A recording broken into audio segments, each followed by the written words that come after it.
Assalamualaikum warahmatullahi wabarakatuh. Saya atas nama Siti Stianah dari kelompok 5 akan menjelaskan tentang proses sosial. Kita langsung saja dalam pengertian. Pengertian proses sosial. Proses sosial adalah suatu bentuk perilaku sosial yang interaktif dan repetitif yang ditemukan dalam kehidupan sosial. Penyebab terjadinya proses sosial. Penyebab terjadinya proses sosial ada dua faktor. Yang pertama, faktor internal.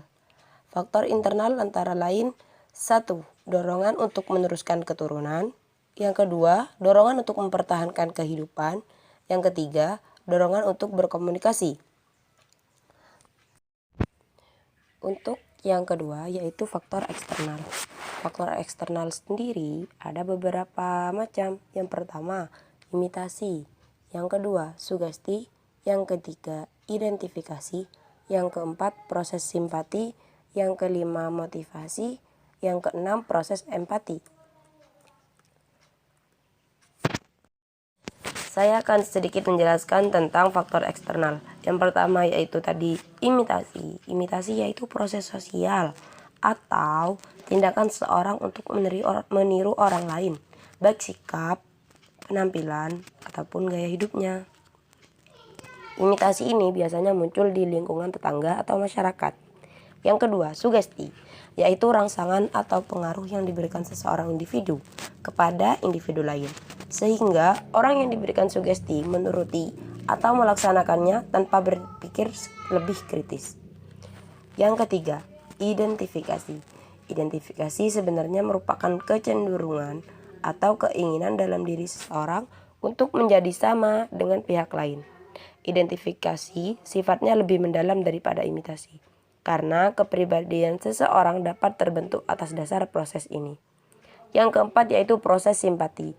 Sebenarnya merupakan suatu proses di mana seseorang merasa tertarik pada pihak lain. Di dalam proses ini, perasaan memegang peranan yang sangat penting. Walaupun dorongan utama pada simpati adalah keinginan untuk memahami pihak lain dan untuk bekerja sama dengannya. Yang kelima yaitu motivasi, yaitu rangsangan pengaruh, stimulus yang diberikan seseorang individu kepada individu lain, sehingga orang yang diberi motivasi menuruti atau melaksanakan apa yang dimotivasikan secara kritis, rasional, dan penuh rasa tanggung jawab. Motivasi biasanya diberikan oleh orang yang memiliki status yang lebih tinggi atau berwibawa. Yang keenam yaitu proses empati. Faktor empati mirip dengan simpati, akan tetapi tidak semata-mata perasaan kejiwaan saja. Empati dibarengi dengan perasaan organisme tubuh yang sangat dalam atau intens. Yang selanjutnya itu agen sosialisasi dalam proses sosial. Yang pertama yaitu keluarga. Keluarga itu bisa keluarga inti atau keluarga besar. Yang kedua, teman bermain. Teman bermain. Di sini anak mendapatkan pengalaman bermain atau berinteraksi dengan kelompok yang berusia sederajat dengannya. Pada tahap ini, anak atau seseorang mempelajari nilai-nilai keadilan, mempelajari aturan yang mengatur peran orang yang kedudukannya sederajat dari teman bermainnya, atau bagaimana seorang anak berupaya untuk dapat masuk ke dalam kelompoknya.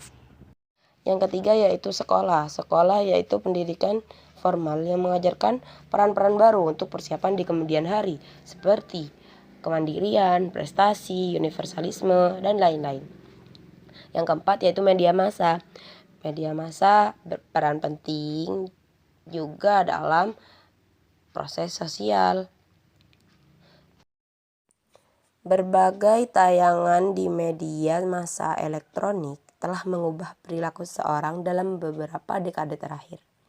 Terutama setelah televisi, internet telah menjadi alat komunikasi dan informasi yang menguasai setiap kehidupan umat manusia.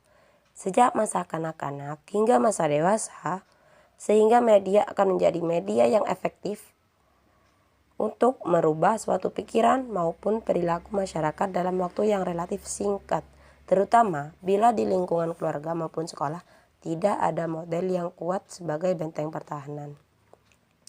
Yang terakhir yaitu bentuk-bentuk proses sosial dan contohnya. Bentuk-bentuk proses sosial ada 4. Yang pertama, kompetisi. Kompetisi merupakan proses sosial di mana individu atau kelompok berlomba-lomba untuk memperebutkan sumber daya yang jumlahnya terbatas. Yang kedua yaitu konflik.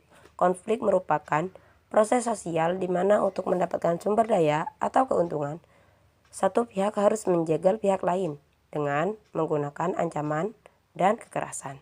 Konflik adalah bagian dari dinamika sosial. Masyarakat yang sedang berkonflik, tensinya naik, sistem sosial tidak stabil, dan hawanya panas. Selanjutnya adalah akomodasi. Akomodasi bisa dipahami sebagai bentuk penyelesaian konflik yang terjadi di masyarakat. Bentuk penyelesaian konflik banyak macamnya. Pada prinsipnya, hubungan sosial yang berpotensi konflik coba diredam. Proses meredam potensi konflik agar normal kembali disebut akomodasi. Selanjutnya adalah asimilasi.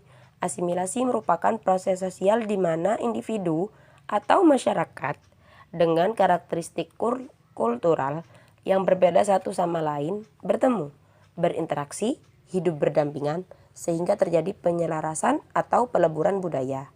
Hasilnya terciptalah karakteristik budaya baru yang merupakan penyelarasan karakteristik budaya yang berbeda. Proses asimilasi juga jamak terjadi di masyarakat sebab diferensiasi sosial adalah kenyataan yang ada di mana-mana. Setiap individu unik, setiap masyarakat juga unik. Perbedaan karakteristik budaya merupakan keniscayaan dalam kehidupan sosial. Untuk tadi yaitu proses sosial. Proses sosial juga bisa dinamakan dengan suatu bentuk perilaku sosial yang interaktif dan repetitif. Sekian penjelasan dari saya. Wassalamualaikum warahmatullahi wabarakatuh.